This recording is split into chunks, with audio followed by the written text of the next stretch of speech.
ao Senhor, pedindo a graça dele sobre as nossas vidas. Pai, muito obrigado, Senhor. Sempre é muito bom estar na tua presença, na presença dos nossos irmãos. Está muito bom para a gente poder saber que o Senhor nos ama a ponto, ó Pai, de nos transformar da mesma forma como o Senhor transformou o Paulo. O Senhor também, ó Pai, vem transformando a vida de cada um de nós. Ó Deus, por isso que o Senhor continue manifestando a sua graça sobre nós, que possamos continuar cada vez mais sensíveis à tua voz, continuar sendo instruídos pela tua palavra, ó Pai, movidos pelo teu Espírito, e assim, ó Deus, servirmos ao Senhor de forma íntegra e, ó Pai, e para a glória do teu nome. Em nome de Jesus, amém. Amém. Na semana passada nós falamos um pouco sobre Atos, e nós começamos na semana passada falando lá em Atos sobre a escolha do Matias. A escolha do Matias, que foi uma tentativa do Pedro de organizar uma igreja a partir da sua concepção lógica. E o Matias ali foi escolhido para ser o 12º apóstolo. Judas havia traído Jesus, tinha sido morto, mas agora precisava de mais um apóstolo. E o Pedro achou então que, pela questão lógica, deveria ser alguém que tivesse andado com os apóstolos e com Jesus, tinha que ter sido alguém que tivesse bom testemunho, e tinha que ser alguém escolhido pela igreja. Então ele faz uma eleição, escolhe duas pessoas, dessas duas pessoas, para escolher quem seria jogado às sortes, e a sorte recai sobre Matias, e Matias então se torna ali apóstolo por um dia. Parece alguém que tomou o cargo hoje e logo perdeu, né? Então o Matias foi a mesma coisa, né? O que acontece é que Deus já tinha planejado quem seria o 12º apóstolo, que era Paulo. Então aqui a gente vai ver um pouco sobre a dinâmica de Deus no desenvolvimento da igreja de Jerusalém, e como que a partir dessa igreja de Jerusalém Deus promove a igreja a todos os confins da terra. Mas eu quero antes ler um trecho da Bíblia que chama muita atenção na teologia de Paulo. Filipenses 3, 7 e 8, que vai dizer assim: mas o que para mim era lucro, passei a considerar perda por causa de Cristo. Mais do que isso, considero tudo como perda, comparado com a suprema grandeza do conhecimento de Cristo Jesus, meu Senhor, por cuja causa perdi todas as coisas. Eu as considero como esterco para poder ganhar a Cristo. O que Paulo está dizendo aqui? Ele vem dizendo sobre tudo aquilo que os judeus tinham como grande valor. Por exemplo, Paulo era judeu, nascido da tribo de Benjamim. Ele era de uma tribo muito consistente, uma tribo muito reconhecida, né, judaica. Paulo, ele foi criado como um fariseu. O que isso significava? Que Paulo, ele cumpriu com todos os ritos de passagem desde a sua infância. E ele chegou a ter o título de fariseu, e esse título era dado aos 40 anos. Quando o jovem chegasse à idade adulta com um grande mérito em conhecimento bíblico, desenvolvimento social, então era alguém reconhecido pela sociedade. Aí ele ganhava esse título. E ele tinha sido criado aos pés de Gamaliel, um grande mestre da época. E para você ser um talmidim, você ser um seguidor de um mestre, não era você que escolhia o mestre que você ia seguir, mas era o mestre que escolhia os discípulos que ia segui-lo.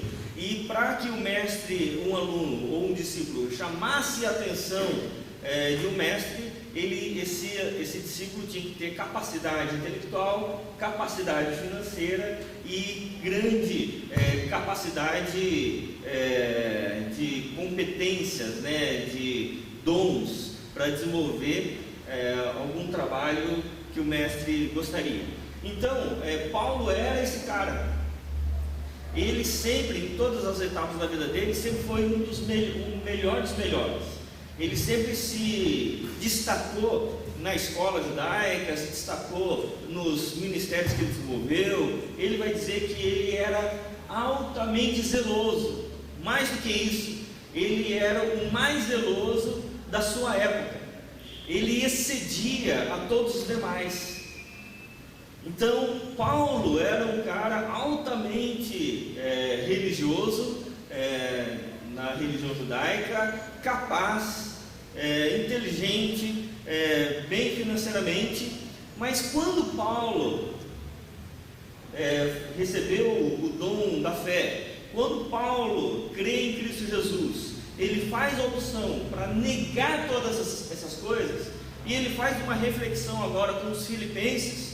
E porque tinha se infiltrado na igreja de Filipos algumas pessoas chamadas de judaizantes, que eram judeus convertidos ao cristianismo, mas que queriam manter as tradições judaicas, como a guarda do sábado, a circuncisão do menino ao 8º dia, queria guardar os ritos judaicos. Paulo vai argumentar com eles dizendo assim: olha, se tem alguém que pode se orgulhar todas essas coisas que esses judaizantes estão querendo trazer, esse sou eu. Eu sou judeu, eu fui criado judeu e da tribo de Benjamim, criado aos pés de Gamaliel, eu tive tudo isso aí. Agora, como é que eu considero, depois de ter conhecido a Cristo, como é que eu considero tudo isso que os judeus tanto valorizam? Como é que ele chama? Esterco. Mas tudo isso é esterco. Ele vai dizer que, comparado com a suprema grandeza do conhecimento de Cristo Jesus, meu Senhor, por cuja causa perdi todas as coisas, eu as considero como esterco para poder ganhar a Cristo. O que Paulo está dizendo? Ele está dizendo o seguinte, que muitas vezes nós começamos a vida cristã entendendo a fé, entendendo a graça, entendendo todas as coisas, mas de repente é possível que a gente transforme essa fé numa religião, transforme a dinâmica da ação de Deus na história em um sistema religioso, e a gente passe a viver agora a partir de um sistema religioso e não a partir da fé. Porque por vezes o sistema religioso ele vai separar as pessoas pelos méritos e deméritos. E quando a gente separa as pessoas pelos méritos e deméritos, por aquilo que a pessoa merece ganhar ou que ela não merece, então a gente começa a desconsiderar a graça que pode transformar a vida das pessoas. Porque é mais ou menos assim: um cara acredita nos orixás, e aí esse cara que acredita nos orixás, ele fala assim: olha, eu não estou recebendo os meus benefícios. E aí o pai de santo fala assim: também, você não vai receber, e não receber, não vai receber. Fala: mas por que eu não vou receber? Porque você não deu as oferendas lá para Iemanjá, para o Exu lá, você ficou de dar uma oferenda, não deu, então como você não deu, então você não vai ganhar. Aí o cara se desilude com os orixás e ele vai para uma religião a partir de santos. E aí ele chega para o sacerdote e fala assim: olha, eu estou passando por um problema e eu não recebi a minha bênção. E aí o sacerdote vai falar assim: não recebeu e também não vai receber, porque você não fez o sacrifício, porque você tinha que fazer o sacrifício lá para receber ao santo as suas benesses, e você não cumpriu com aquilo que era para você fazer, então o santo ficou magoado com você e não vai te dar. Aí esse cara vem para o cristianismo, ele vem para a igreja protestante, e aí ele está na igreja e ele chega para o pastor e fala assim: pastor, eu estou orando e eu precisava receber a minha bênção e eu não recebi. E aí o pastor olha para ele e fala assim: você não recebeu e não vai receber também. Mas por que, pastor? Porque você não deu dízimo, porque você não veio na igreja todos os domingos, porque você não leu a Bíblia, então você não vai receber. O que mudou? Mudou alguma coisa? A dinâmica, a estrutura é a mesma. Qual a estrutura? Mérito e demérito. Então o Paulo ele vai dizer assim: olha, está vendo tudo isso que vocês consideram como valoroso, para que a partir disso vocês tenham mérito diante de Deus, e a partir desses méritos Deus olhe de cima para vocês e diga assim: esse filho aqui merece mais que o outro, então vou abençoar mais esse, porque esse aqui é da tribo de Benjamim, esse aqui é circuncidado, esse aqui cumpre o sábado, esse aqui dá o dízimo, esse aqui cumpre com todos os rituais, então ele merece. E aí Paulo vai dizer: sabe tudo isso? Pois é, considerei como um esterco. A partir do quê? A partir do que é comparado com a suprema grandeza do conhecimento de Cristo Jesus, meu Senhor. E por que ele vai dizer isso? Porque a partir da vida em Cristo, nós não nos aproximamos de Cristo porque nós temos a capacidade de nos aproximar. Ao contrário, é Cristo que vem até nós e nos transforma. Como é que foi a conversão de Paulo? Paulo estava falando assim: eu preciso conhecer Jesus. Foi isso? O que aconteceu com Paulo? Na estrada de Damasco, Jesus se encontrou com ele, foi isso? E deixou ele cego.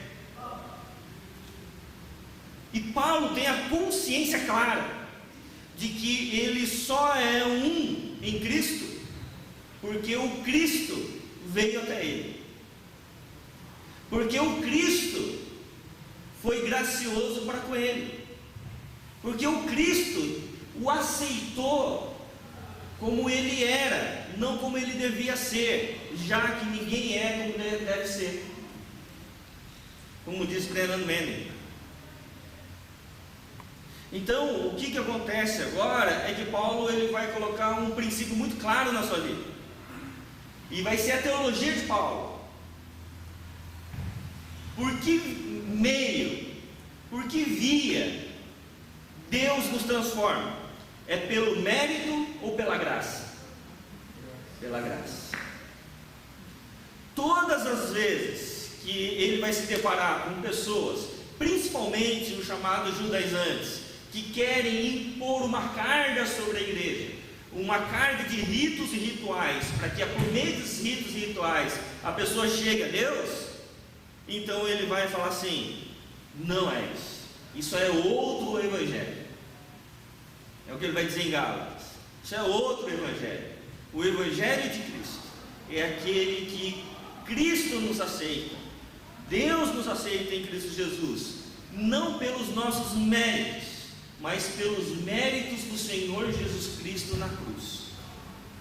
Porque se fosse pelos nossos méritos, nenhum de nós estaríamos em Cristo Jesus, não é? Então Atos 8 vai mostrar um pouco da conversão de Paulo.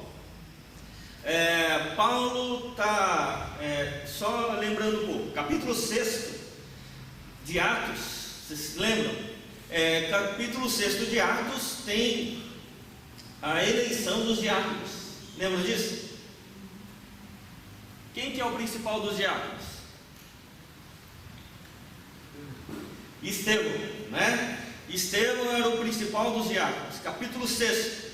E aí tinha um problema lá na igreja, porque a igreja era formada de judeus e de gregos. As mulheres judias se serviam primeiro, e as mulheres gregas começaram a se sentir em segundo plano, reclamaram para os maridos, e os maridos foram reclamar para os apóstolos. Aí os apóstolos falaram assim: olha, vamos resolver isso, a gente vai cuidar da palavra e da oração, e a gente vai eleger alguns homens de verdade, homens de Deus, para cuidar da distribuição. E aí elege Estevão e mais um monte de homens, e a partir disso vai começar o ministério da diaconia na igreja. Capítulo 6. Capítulo 7, o que acontece com Estevão? Ele vai pregar e ele morre, não é? E aí vai dizer no verso 1 do capítulo 8 que Saulo estava ali consentindo na morte de Estevão. Naquela ocasião desencadeou-se grande perseguição contra a igreja de Jerusalém. Todos, exceto os apóstolos, foram dispersos pelas regiões da Judéia e Samaria. Alguns homens piedosos sepultaram Estevão e fizeram por ele grande lamentação. Saulo, por sua vez, devastava a igreja, indo de casa em casa, arrastava homens e mulheres e os lançava na prisão.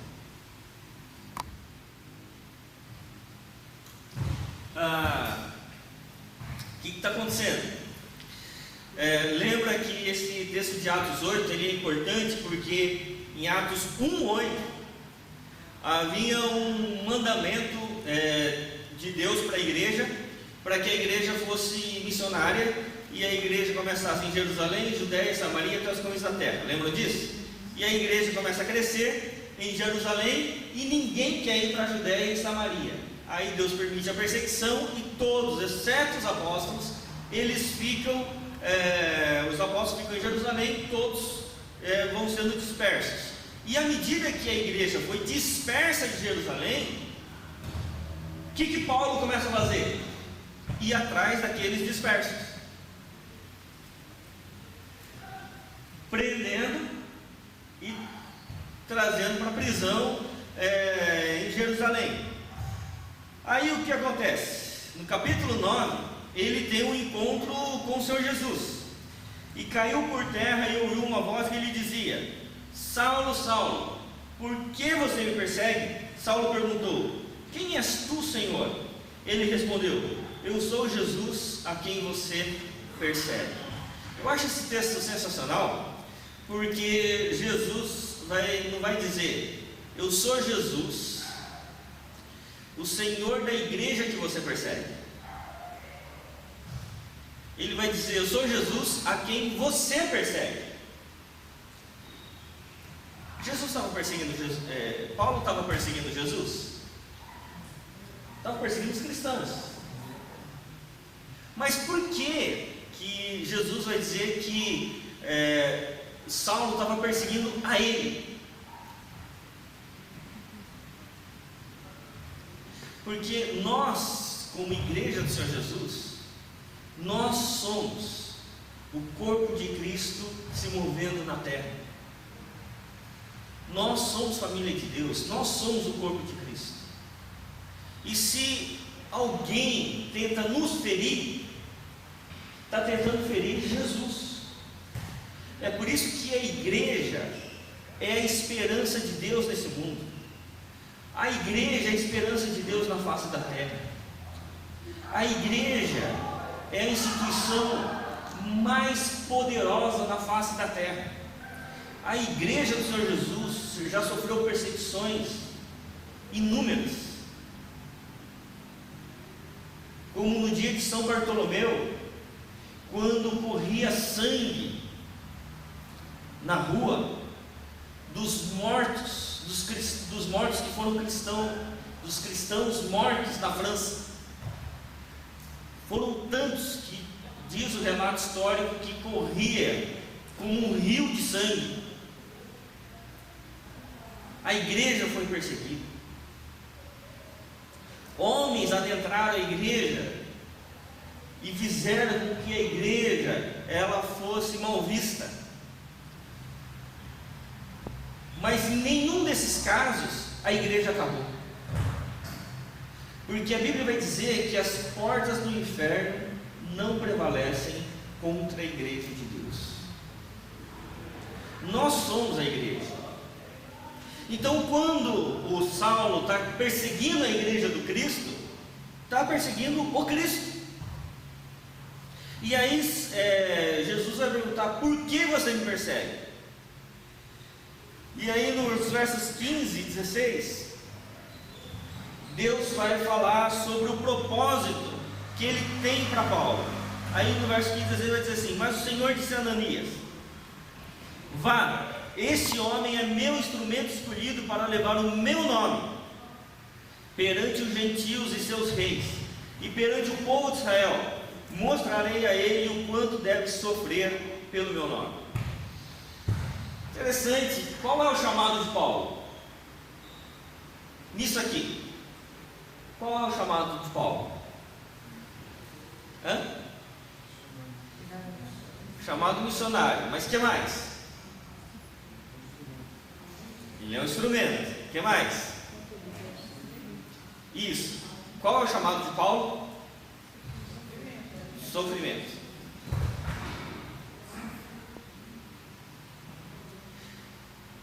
Deus vai dizer algo muito importante. Vai dizer assim: mostrarei a ele o quanto deve sofrer pelo meu nome. Deixa eu repetir: mostrarei a ele o quanto deve sofrer pelo meu nome. Sabe o que a gente faz quando vai assumir um chamado de Deus? Sabe o que a gente faz? A gente estrutura a nossa segurança. Primeira coisa. Às vezes a gente vai assumir um chamado de Deus, a gente fala assim: pois é, eu tenho que estruturar a minha segurança financeira, e eu preciso fazer isso, aquilo, fazer aquilo outro, precisa, pode fazer, não tem problema não. A questão é que quando essa segurança financeira se torna impeditivo para a gente assumir o chamado de Deus. Paulo foi chamado por Deus, e Deus falou assim: ó, eu tenho chamado para Paulo, ele vai ser um missionário, ele vai ser um instrumento de Deus, mas ao mesmo tempo eu quero mostrar a ele, porque isso vai ser importante para a pregação de Paulo, o quanto importa sofrer pelo meu nome.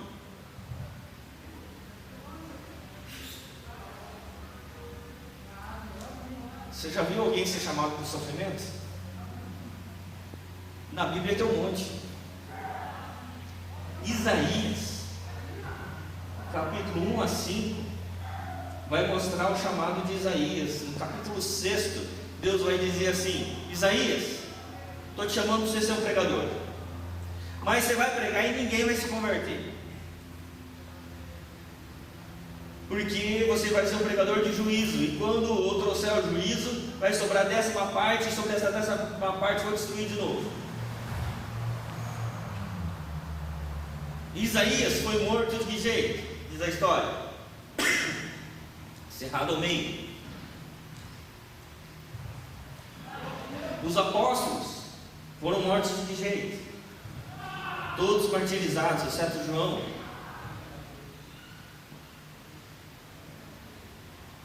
Quando a gente recebe um chamado de Deus, nós temos a certeza que nós somos igreja de Deus, e ninguém pode fazer com a gente aquilo que Deus não permita que aconteça, porque nós somos a igreja do Senhor Jesus. Amém? Somos a menina dos olhos de Deus. Mas por vezes a nossa vida é uma mensagem, a mensagem de renúncia para ser modelo aos cristãos.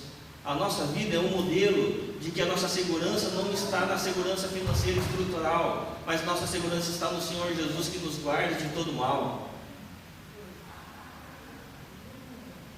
Amém? E aí Paulo, ele vai ser essa mensagem viva, dizendo assim: eu sou do Evangelho. Mas por que eu sou do Evangelho? Com que propósito? Para me enriquecer no Evangelho? Para fazer de pequenas igrejas e grandes negócios? Não, por que ele é da igreja? Deus esclarece para Paulo desde o início: você vai ser um pregador aos gentios, aos reis e aos judeus. Você vai ser meu instrumento, mas um instrumento que vai mostrar na carne o sofrimento. E a partir desse sofrimento que você, Paulo, vai enfrentar, você vai mostrar para outras pessoas que você vai suportar tudo isso, porque eu estou com você. É por isso que o Paulo, em Filipenses, vai dizer assim: tudo posso naquele que me fortalece. Já ouviu esse texto ou não? O que ele diz, esse texto diz antes? Já fui rico, tive muito dinheiro, e já fui pobre, né, necessitado. Não é isso que vai dizer? Mas ele vai dizer assim: em todas as coisas, em tudo, né, tudo posso naquele que me fortalece. Esse texto de Filipenses está dizendo que ele pode todas as coisas, que ele pode suportar todas as coisas naquele que fortalece. Ele pode ter dinheiro, pode não ter, mas ele sabe que é o Senhor quem o fortalece. E a segurança dele não está nas coisas, mas está no seu Senhor. Amém? Amém, irmãos? Então vamos pensar. Amém ou não? Amém. É mais ou menos assim. A gente vai... É que eu não senti segurança no amém? Então vamos lá. É mais ou menos assim. A gente vai escolher o trabalho, a vocação dos nossos filhos. Qual a primeira coisa que a gente pensa? O filho vai dizer assim: olha, eu quero ser engenheiro. Você, olha, que legal, vai trabalhar numa multinacional, numa construtora aí da vida, não é isso? Na Odebrecht, na OAS, vai ser muito legal, né? Vai ser altas transações, negociações.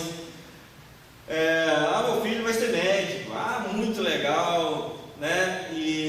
Mas daí chega de repente um filho e fala assim: olha, estou sentindo um chamado de Deus, eu creio que essa nação precisa de educação, eu vou ser professor, eu vou fazer pedagogia.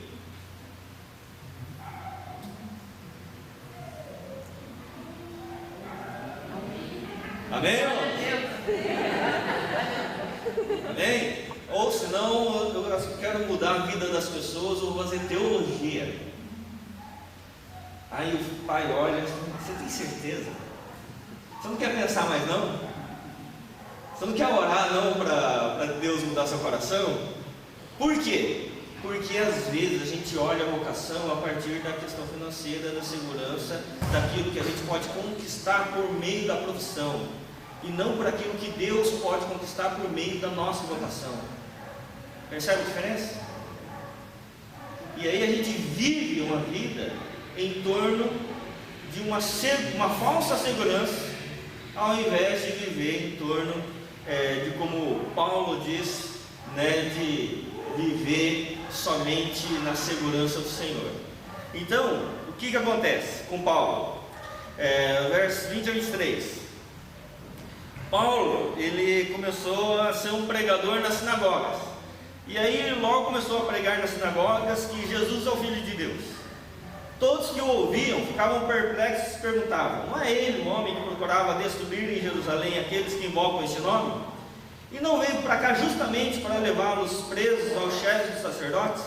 Todavia Saulo se fortalecia cada vez mais e confundia os judeus que viviam em Damasco, demonstrando que Jesus é o Cristo.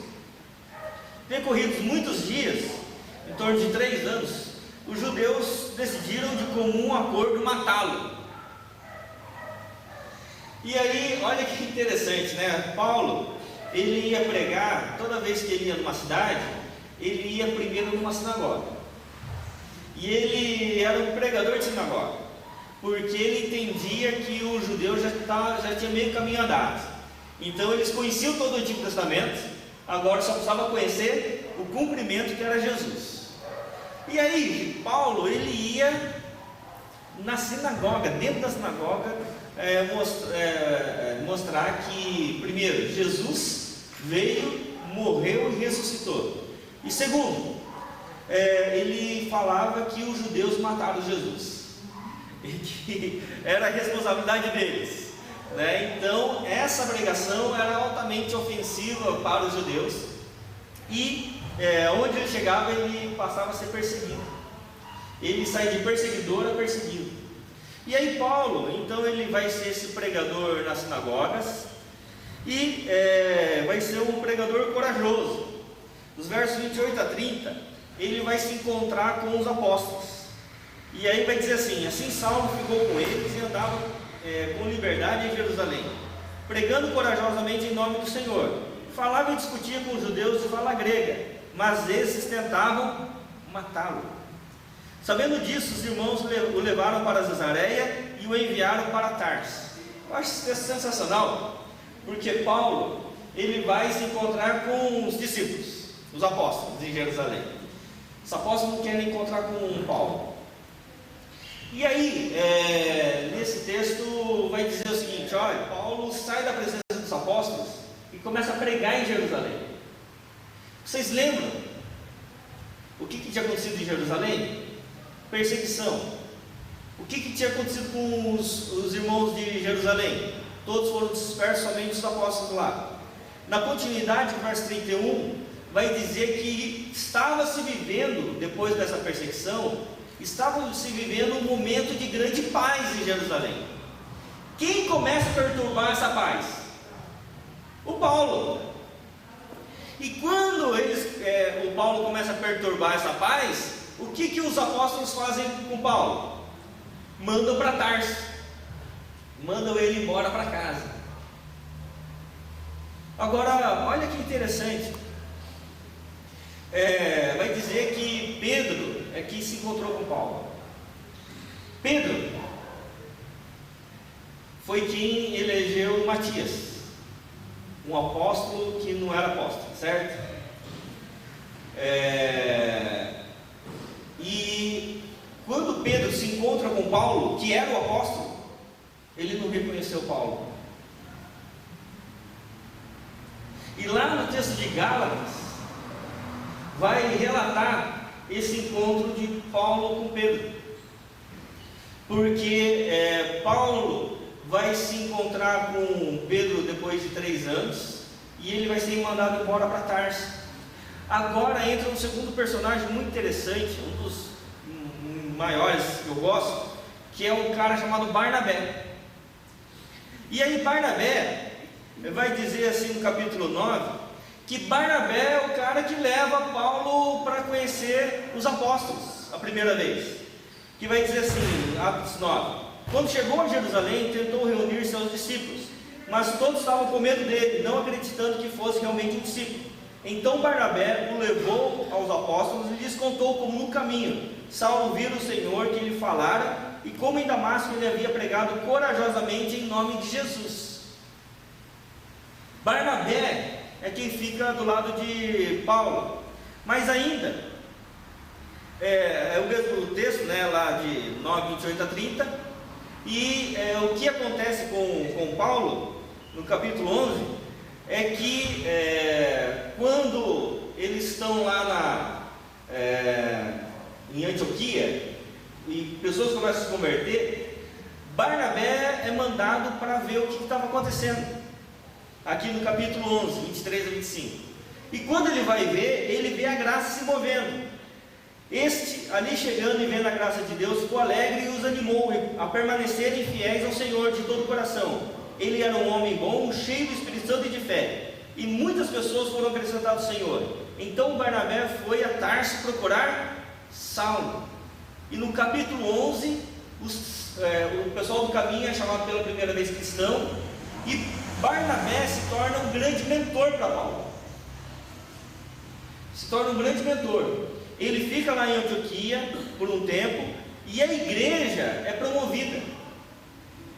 No capítulo 13, uma igreja que agora é chamada de igreja cristã. E agora Paulo e Barnabé são chamados para uma nova missão. E essa nova missão, então, agora dá origem à primeira viagem missionária de Paulo com Barnabé. Aí, o que acontece? Somente depois disso aqui, 14 anos depois, é que Paulo vai se encontrar com os apóstolos.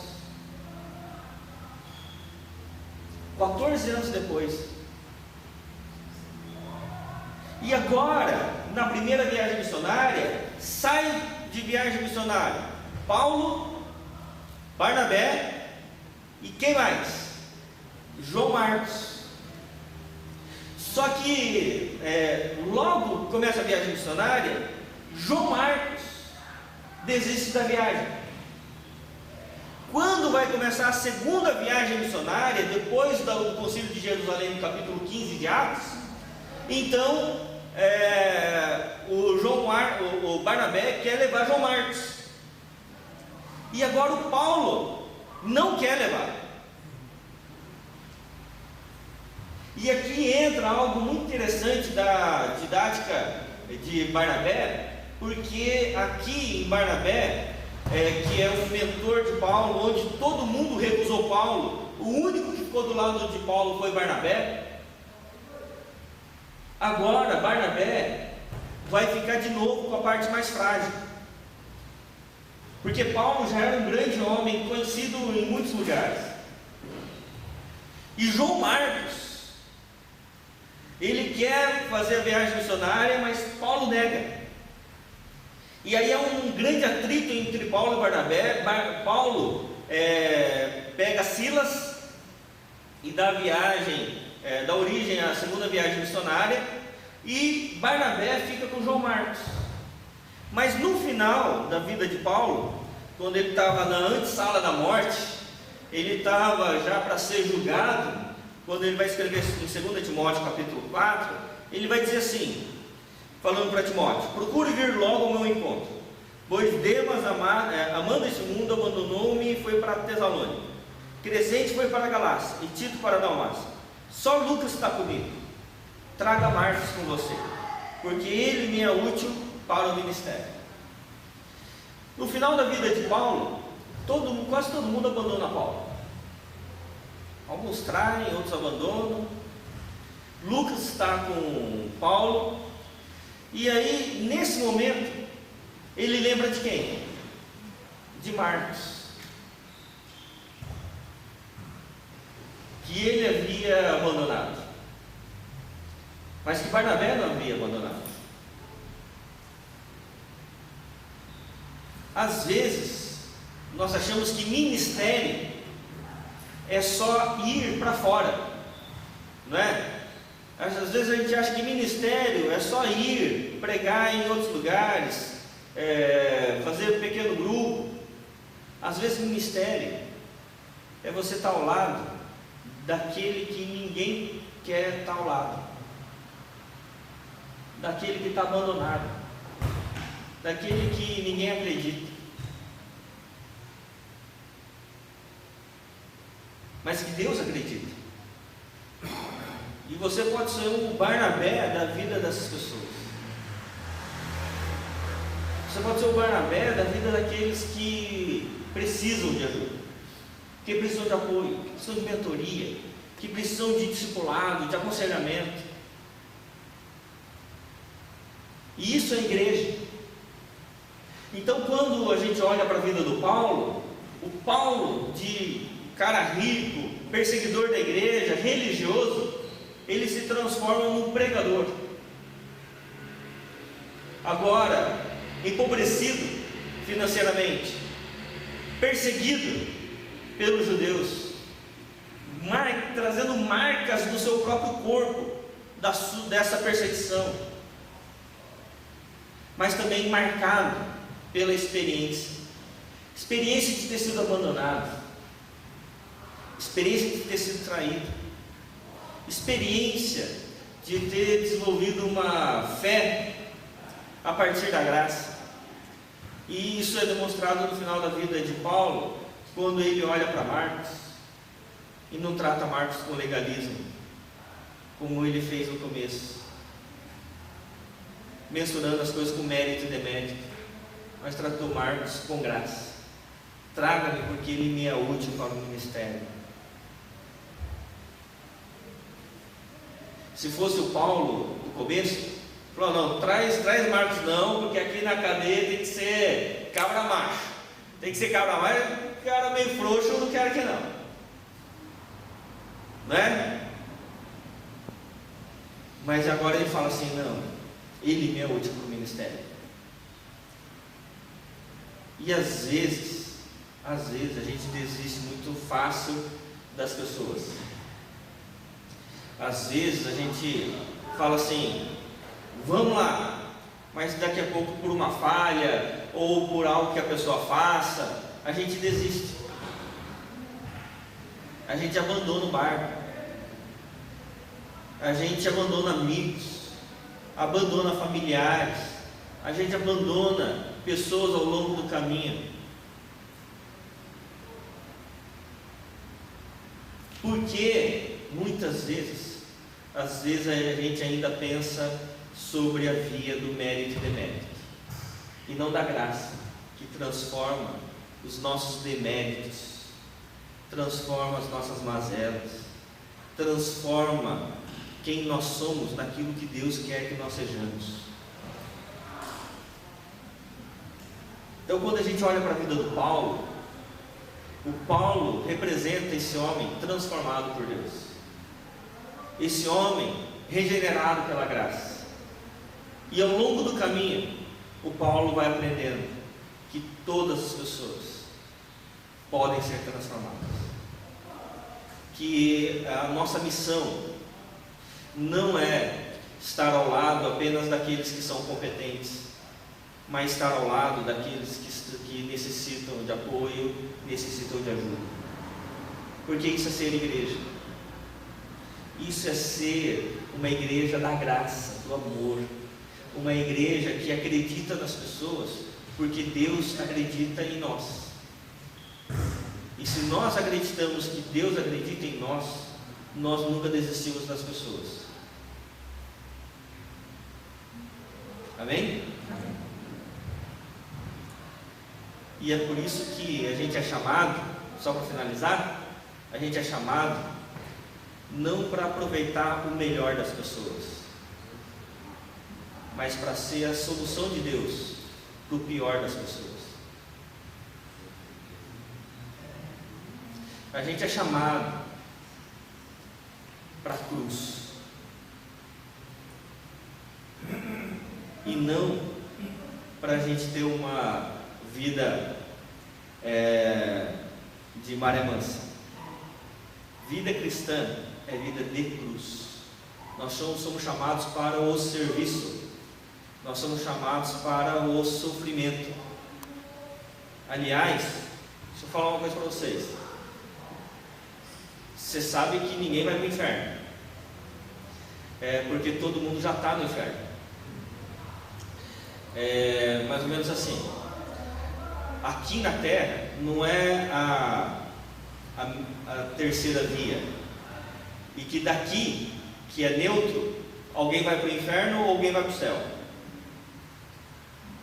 A gente já nasce no inferno, porque o sofrimento é o nosso ambiente. A gente tem a possibilidade de ir para o céu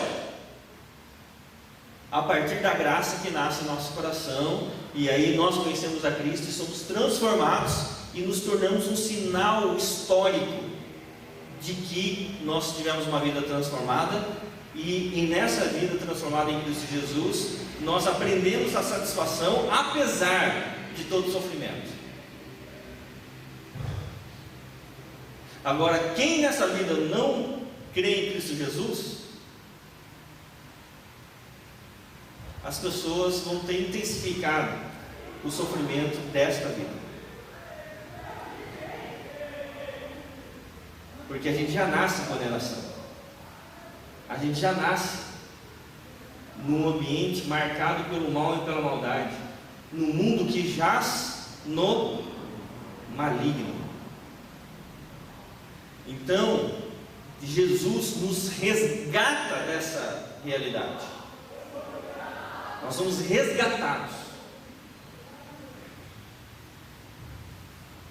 Agora, quem não é resgatado, quem não crê em Cristo Jesus, já está. Já está. É por isso que nós somos chamados para a cruz, porque é só na cruz que nós temos uma vida transformada e podemos transformar a vida de muitas pessoas. Essa é a nossa missão. Amém? Nunca desista das pessoas, porque Deus não desiste de nós. Que Deus nos abençoe. Vamos para o nosso intervalo e daqui a pouco a gente continua. Vou trabalhar um pouco mais os momentos da vida de Paulo, e que esses momentos se tornaram oportunidades de pregação ou de desenvolvimento ministerial na vida de Paulo.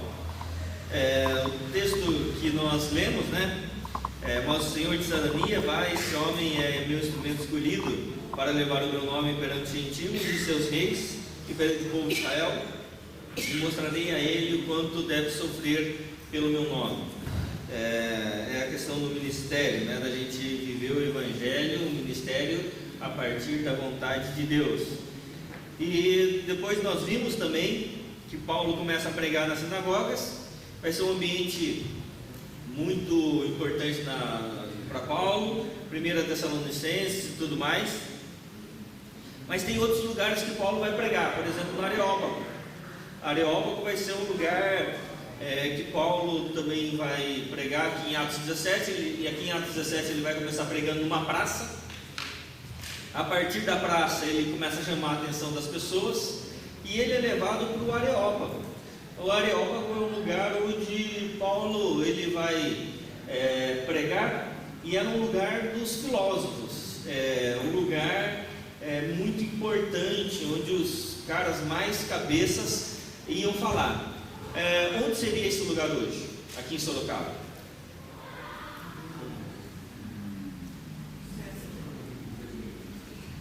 Pode ser o lugar da política, na Câmara, pode ser qual faculdade que teria discussões muito importantes aqui? Tem algum lugar?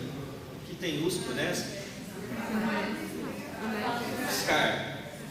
Então, seria no ambiente de desenvolvimento intelectual, onde estaria se discutindo a realidade, o lugar onde estaria se discutindo, por exemplo, qual vai ser a repercussão desses movimentos que nós estamos vendo nos últimos dias para o nosso próximo ano, o que isso vai reverberar, por exemplo, na economia, vai reverberar na política, na igreja, na questão emocional na vida das pessoas.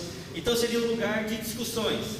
E esse Areópago, então, Paulo se levanta e ele percorreu Atenas, e Atenas era uma cidade altamente idólatra, e ele começa a pregar nesse lugar de filosofia, nesse lugar de discussão.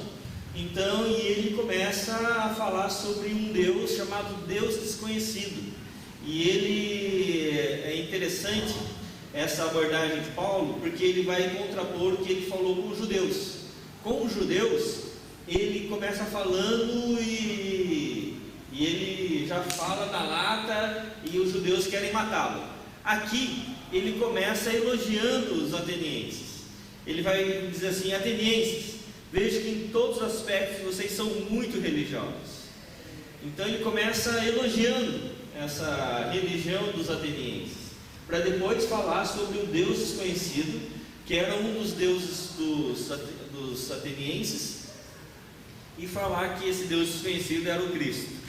Então é muito legal essa abordagem de Paulo, porque ele vai usar inclusive um poeta grego para pregar o Evangelho aqui.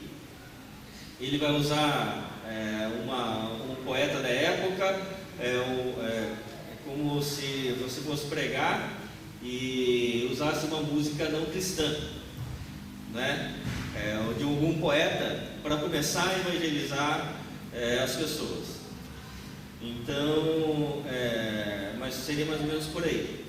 Por exemplo, quando converso com algumas pessoas não cristãs e um grupo de evangelização, não chamo de grupo de evangelização, mas é um grupo que a gente vai começar a conversar sobre o Evangelho com algumas pessoas que não são cristãs, eu começo com uma música do Legião Urbana, chamada Índios.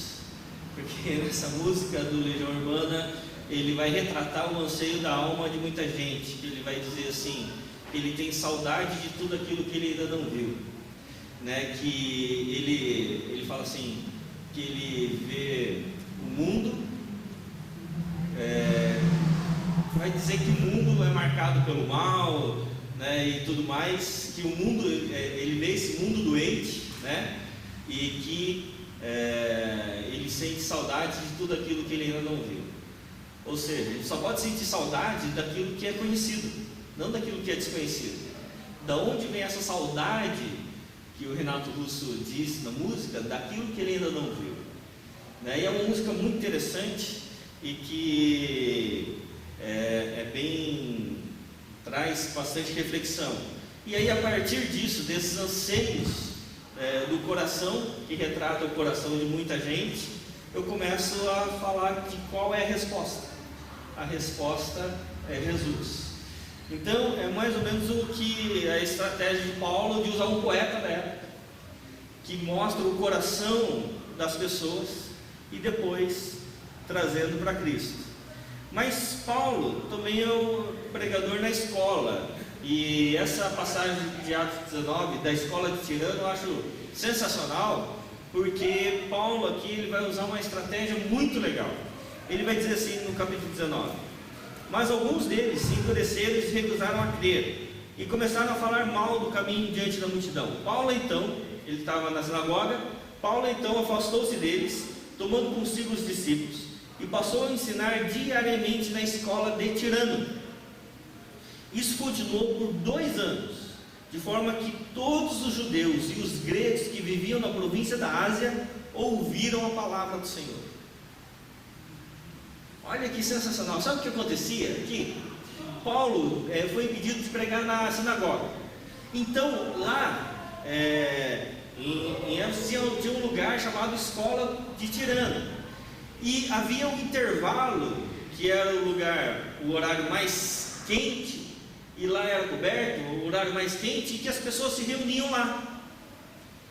O que Paulo começou a fazer? A pregar nesse lugar. Estava todo mundo lá, todo mundo esperando passar o momento mais quente do dia, e Paulo começou a pregar, a tal ponto que ele pregou nessa escola por 2 anos, e vai dizer aqui que de forma que todos os judeus e os gregos que viviam na província da Ásia ouviram a palavra do Senhor.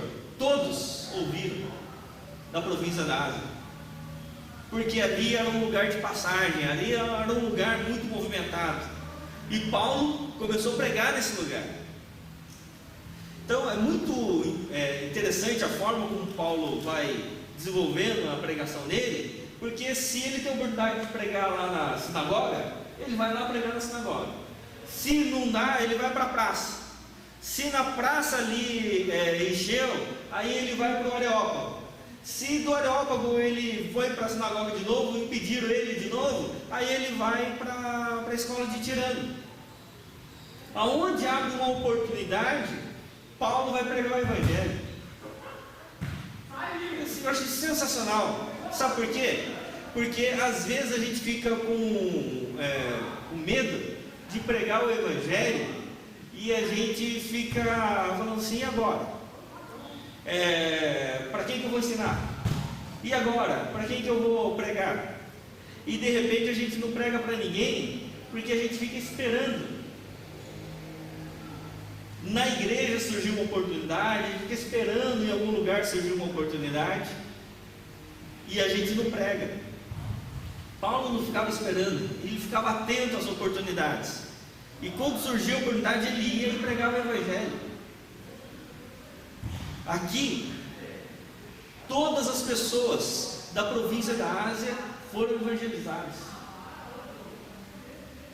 Achei isso sensacional, e é isso que nós precisamos fazer.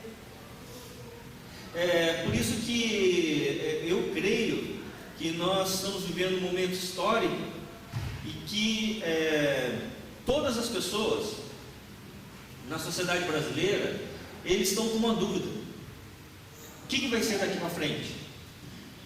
Aonde está a esperança para um país melhor? E todo mundo está colocando esperança em alguma coisa. Alguns vão dizer assim: olha, a esperança está no impeachment. Vamos fazer o impeachment e a esperança está na via política. Outras pessoas falam assim: não, a esperança está na via econômica.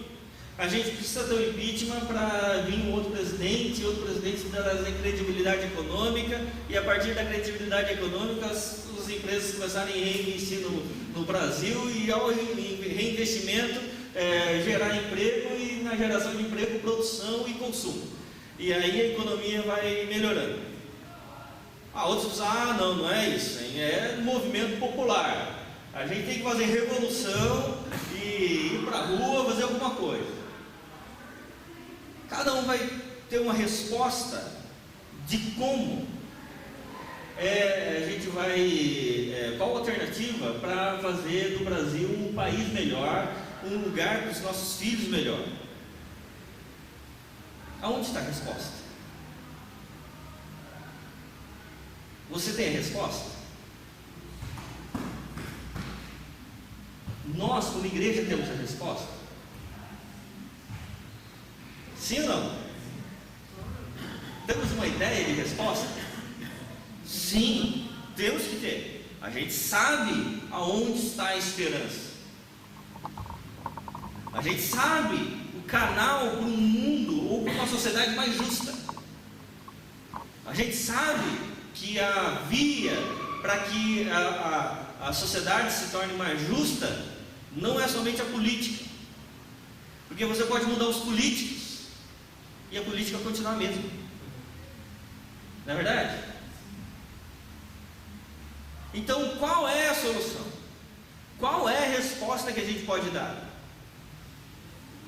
Agora, a resposta que a gente pode dar tem que se tornar conhecida.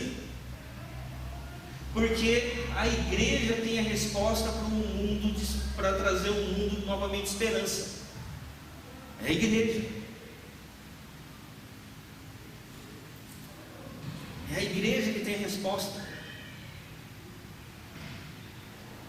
A igreja sabe o caminho. Nós podemos chegar para as pessoas e dizer: olha, legal, tem coisa que precisa acontecer mesmo, aquilo que está promovendo injustiça, aquilo que é injusto, aquilo que é errado, aquilo que é danoso, precisa ser julgado e precisa consertar isso mesmo. Mas a gente precisa pensar no seguinte: aonde está a esperança?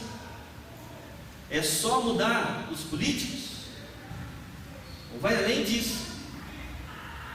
Então eu creio que há uma oportunidade que se abre com toda essa discussão que nós temos, pessoas indo para a rua, se manifestando, pensando politicamente, pensando socialmente. Abre-se uma oportunidade para a igreja trazer a resposta mais relevante para o anseio da sociedade e de cada um de nós. Acho que é uma oportunidade que se abre porque a igreja tem a resposta. E com o exemplo de Paulo, essa resposta precisa ser conhecida. Mas ainda, um dos lugares mais excepcionais da pregação de Paulo, toda passagem que, na minha opinião, que eu acho, é na cadeia. Paulo, ele vai ser preso lá em Filipos, e no capítulo 16 vai dizer assim: tendo recebido tais ordens, ele os lançou no cárcere interior e lhes prendeu os pés no tronco. Por volta da meia-noite, Paulo e Silas estavam orando e cantando hinos a Deus. Os outros presos ouviam. De repente, houve um terremoto tão violento que os alicerces da prisão foram abalados. Imediatamente todas as portas se abriram e as correntes de todos se soltaram. E quando o carcereiro vê aquela cena, ele pega a espada para se matar, e Paulo fala assim: não faça isso, estamos todos aqui. Paulo, cantando, pregando na cadeia, converteu todo mundo da cadeia. E como é que a gente sabe que eles se converteram? Porque a cela se abriu, as correntes se soltaram e todos ficaram na cadeia. Quem que faz isso? É crente, né? Pode ter certeza, se abrir uma cela de uma cadeia com tudo lá, todo mundo crente, vai estar todo mundo lá, não vai? Ou não? Não sei. Oi? Porque o crente está na cadeia. Vai ter que se converteu lá, né? É igual os crentes aqui, né? Se converteram aqui, né? Então o que acontece? É interessante aqui Paulo, porque Paulo sai da escola de tirano, vai para o Areópago, vai para a praça, mas também na cadeia ele está pregando o Evangelho. Todo lugar Paulo é pregador. Paulo é chamado para manifestar aquilo que ele crê. E ele tinha apanhado, e apanhado muito mesmo, quase chegando à morte. O texto vai dizer: e ele e Silas, à meia-noite, estão cantando e louvando a Deus, orando ao Senhor. Sabe o que acontece com alguém que é tocado pela presença de Deus? A gente começa a viver fora das questões da circunstância, a gente passa a viver pela fé. Paulo, marcado pela dor, ele não se rende à dor, mas ele se entrega ao louvor, porque quando a gente tem Deus na nossa vida, a gente tem a capacidade para sair da dor e ir para o louvor. A gente tem a capacidade de superar a dor, porque a gente crê em Deus, que nos leva ao verdadeiro louvor.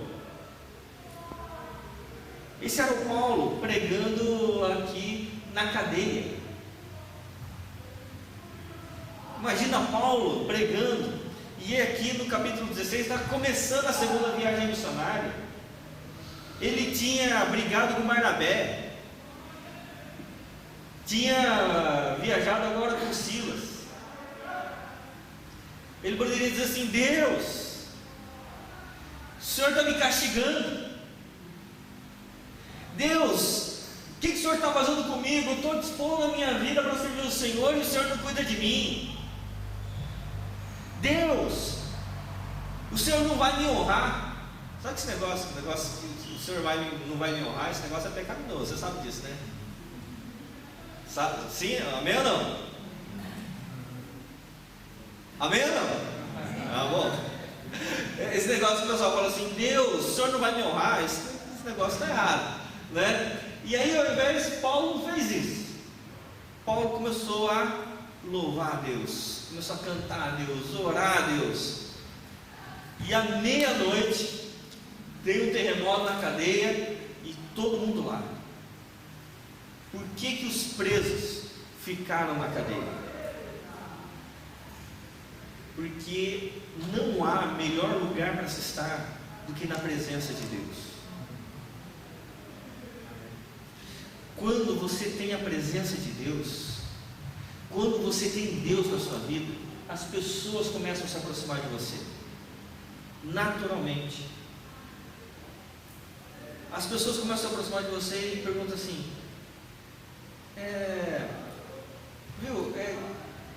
que religião você é mesmo? Tem algo diferente. Sabe que tem uma passagem com a minha esposa que foi muito interessante. Minha esposa dá aula no Colégio dos Vicentinos, da Igreja Católica, né? E é um colégio muito grande.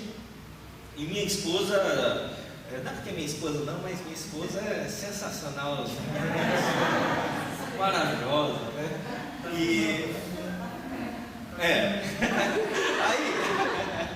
Aí ela estava lá, né? Aí ela ia fazendo uma festa lá importante do colégio, e num certo momento ia entrar a santa. E aí sempre é escolhido uma professora, né, para levar a santa. que é uma honra, né? O colégio tem, acho que 500, 600 professores, e é uma honra isso, né? Aí a diretora chegou e falou assim: viu, Vier, você vai cuidar do altar. E aí ele falou assim: ah, tá bom, né? E ela fazendo as coisas, falou assim, nela, eu estava na festa, ela falou assim: Fábio, a diretora falou para cuidar do altar. O que é isso? Você não sabe ver o que é isso? Você vai levar santa. Falou assim: eu não acredito.